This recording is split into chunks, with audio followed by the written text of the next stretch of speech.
हाय। Today आज हम बात करते हैं केतु की। केतु अलग अलग हाउसेस में कैसे रिजल्ट देता है नेटल चार्ट में। सो केतु जो है वो प्लैनेट ऑफ डिटैचमेंट है। जहां पे भी केतु बैठता है वो वैक्यूम क्रिएट करता है। तो वो डिसॉल्व कर देता है उसकी कोई भी हाउस की जो सिग्निफिकेशंस हैं। सो एक एक करके हाउस को लेते हैं and then we will see how Ketu affects in different houses. Ketu in the first house.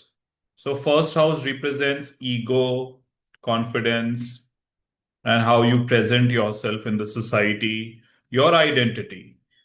जब केतु यहाँ पे बैठता है तो वो क्या करता है कि ईगो को डिसॉल्व कर देता है। तो बंदा बहुत ज्यादा सिंपल हम्बल होता है यूजुअली। केतु फर्स्ट पर्सन वाले बंदे को अपनी आइडेंटिटी के बारे में पता नहीं होता।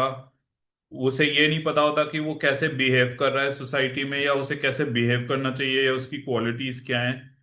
तो as a result identity crisis रहता है। एंड केतु फर्स्ट हाउस वाला बंदा काफी इंट्रोस्पेक्टिव होता है एंड अपने बारे में फाइंड आउट करने की कोशिश करता रहता है। Ketu second house. Second house is about money, values, family. So values से अटैचमेंट या वैल्यूज का नहीं पता होना। ये नहीं पता होना कि वो क्या वैल्यू करता है। क्या Ketu in the second house में क्या बंदा वैल्यू करता है मटेरियल चीजों को या वैल्यू करता है फैमिली को या वैल्यू करता है मनी को। इसके बारे में कंफ्यूजन होता है। Ketu in second house family के साथ ज्यादा अटैचमेंट नहीं होना या फिर फैमिली से जेल नहीं हो पाना भी दर्शाता है। Ketu in the third house. So, third house is about communication, neighbors, short distance travel, writing. So neighbours से बड़ा अलूफ रहता है केटू इन द थर्ड हाउस वाला। ज्यादा इंटरेक्ट नहीं करता, ज्यादा बोलता नहीं है। शॉर्ट डिस्टेंस ट्रैवल करना उसे पसंद नहीं होगा केटू इन द थर्ड हाउस वाले को। कम्युनिकेशन में इंट्रोवर्ट होगा तो Ketu in the third house वाला ज्यादा बात नहीं कर पाएगा, बोल नहीं पाएगा। और Ketu in the third house मतलब करेजियस तो होगा बट इन द सेंस कि वो करेज कहाँ लगाना है ये नहीं पता होगा। तो it is like a shot in the dark.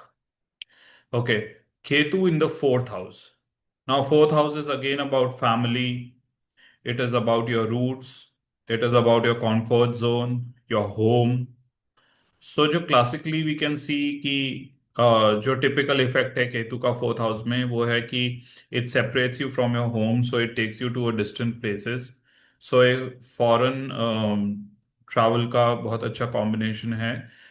Ketu की जब भी दशा इस फोर्थ हाउस के साइन की जब भी दशा आएगी तो केतु एक्टिव होगा and it can take you to the foreign lands.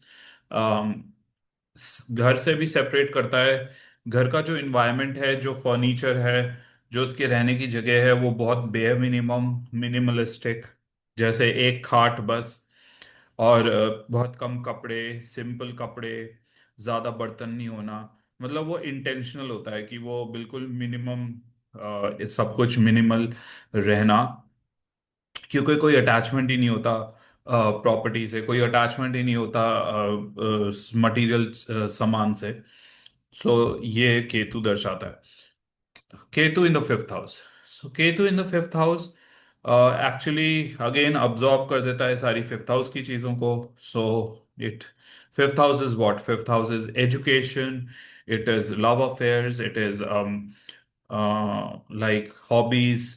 So basically क्या होता है in the fifth house when Ketu is there, person is not interested in studying much, and it is if there is an interest, then the interest is about studying the uh, subjects like scriptures, astrology. Second of all like love affairs का ये है, children का house है ये fifth house. So love affairs and children में कोई attachment नहीं होगा। पर्सन वुड नॉट वांट कि वो अटैच हो किसी से, लव अफेयर करे, या उसको कोई ज्यादा चिल्ड्रन की वांट भी नहीं होगी। चिल्ड्रन की वांट क्या, चिल्ड्रन होंगे भी नहीं इफ ही वांट्स टू। सो केतु यहाँ पे ये सारी चीजों को छीन लेता है। Ketu in the sixth house. Ketu in the sixth house. Sixth house is about work. It is about daily routine. It is about service. So Ketu in the sixth house is a placement where Ketu struggles because the person काम नहीं करना चाहता।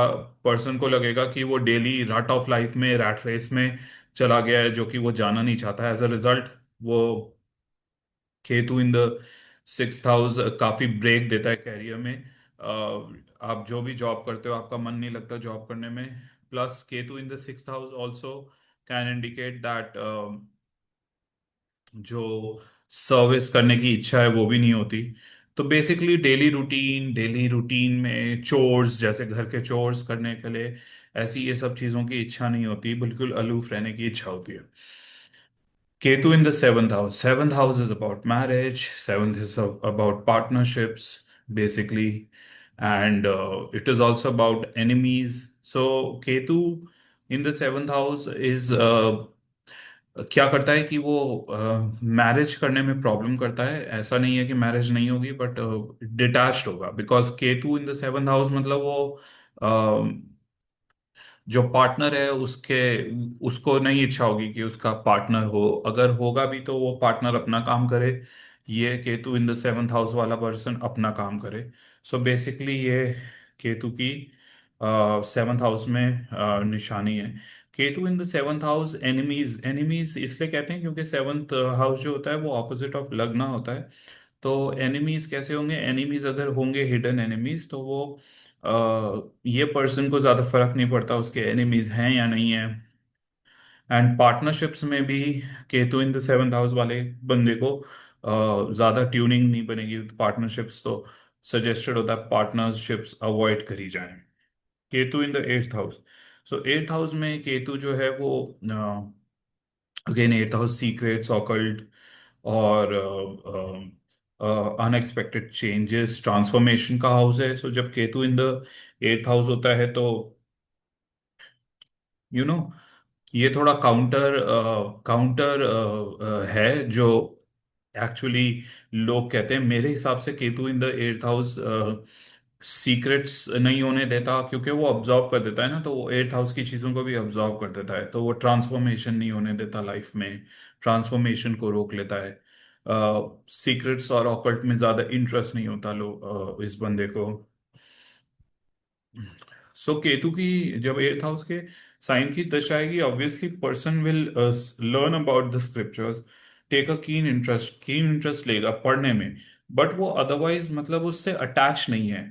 जो Rahu eight वाला person attached है, तो Ketu eight house वाला person उसको पढ़ेगा बिल्कुल ऐसे ऐसे फेंस सिटर एटीट्यूड से, फेंस सिटर मतलब उसको दृष्टा भाव से पढ़ेगा वो।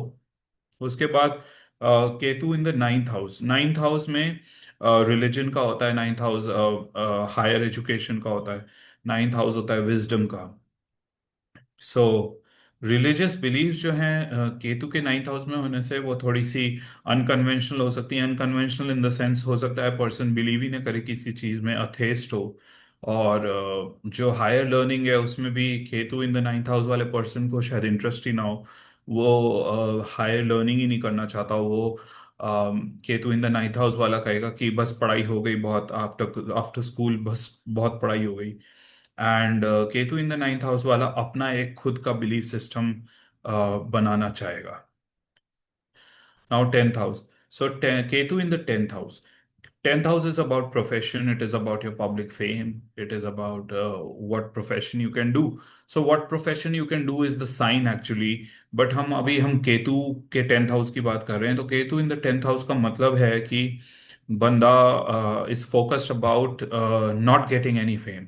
उसको फेम नहीं चाहिए। तो Ketu in the tenth house वाले पर्सन को इससे कोई मतलब ही नहीं है कि वो कितना पैसा कमा रहा है, उससे कोई मतलब नहीं है कि वो करियर कर रहा है या नहीं, उससे कोई मतलब नहीं है कि उसकी सोसाइटी में क्या स्टैंडिंग है।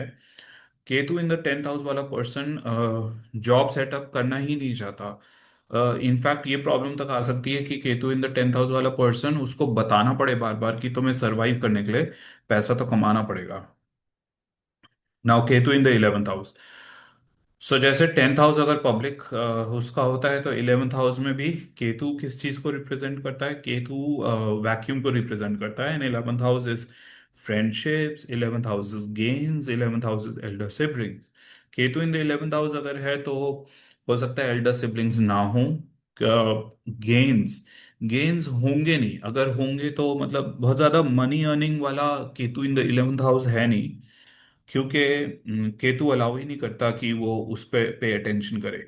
तो अगर एक नॉर्मल बंदा जिसका केतु 11th हाउस में नहीं है, वो शायद सारी जिंदगी पैसा कमाने में लगाएगा, but Ketu in the 11th house वाला बंदा सारी जिंदगी पैसा कमाने में नहीं लगाएगा। उसको अगर बस उसको कोई पैसे या तो दे दे, या उसको उतना मिल जाए कि उसका बस रोटी कपड़ा मकान हो जाए। तो Ketu in the 11th house ऐसी प्लेसमेंट है। Ketu in the 11th house बहुत दोस्त भी नहीं बनने देता। मैंने देखा है कि Ketu in the 11th house मेरा खुद का है, एंड कोई दोस्त नहीं है मेरा। तो ये एक इस टाइप की प्लेसमेंट है कि detach from the games. Okay, finally 12th house. So 12th house, जैसे मेरा कॉन्सेप्ट डिफरेंट है। सो अगर मैं बोलूँ 12th हाउस, 12th हाउस है फॉरेन का, आइसोलेशन का, प्रिजन का। अ, अब एवरी टाइम जब 12th हाउस एक्टिव होता है तो वो प्रिजन तो लेके नहीं जाता। Ketu in the 12th house होता है तो क्या होता है? Ketu in the 12th house होगा तो अकॉर्डिंग टू मी उसको वो आइसोलेशन में है या नहीं है। मतलब आइसोलेशन में तो वो होगा क्योंकि 12th हाउस एक्टिव है, बट वो बंदा अगर आइसोलेटेड है तो उसको फर्क नहीं पड़ेगा कि वो आइसोलेटेड है। हालांकि कोई और अगर प्लेनेट हो प्लेस तो उसे आइसोलेशन में दिक्कत आ सकती है, but Ketu in the 12th house वाले को फर्क ही नहीं पड़ेगा कि वो आइसोलेशन में है, क्यों है, किस लिए है। सेकेंडली, ये बंदा ऐसा है Ketu in the 12th house कि ये किसी भी प्लेस में चले जाए, चाहे वो प्रिजन में चले जाए, चाहे वो हॉस्पिटल में चले जाए, चाहे वो किसी लॉन्ग डिस्टेंस लैंड पे चले जाए, ये बंदा बड़ा न्यूट्रल रहेगा। इसको चाहे वो घर हो, चाहे वो ऐसी जगह हो जो कि नॉर्मल लोग मानते हैं कि ये डिफिकल्ट लोकेशन है, Ketu in the 12th house वाला बंदा बिल्कुल ही एसेटिक रहेगा। एसेटिक मतलब सन्यासी टाइप। तो ये था केतु का सभी हाउस में रिजल्ट।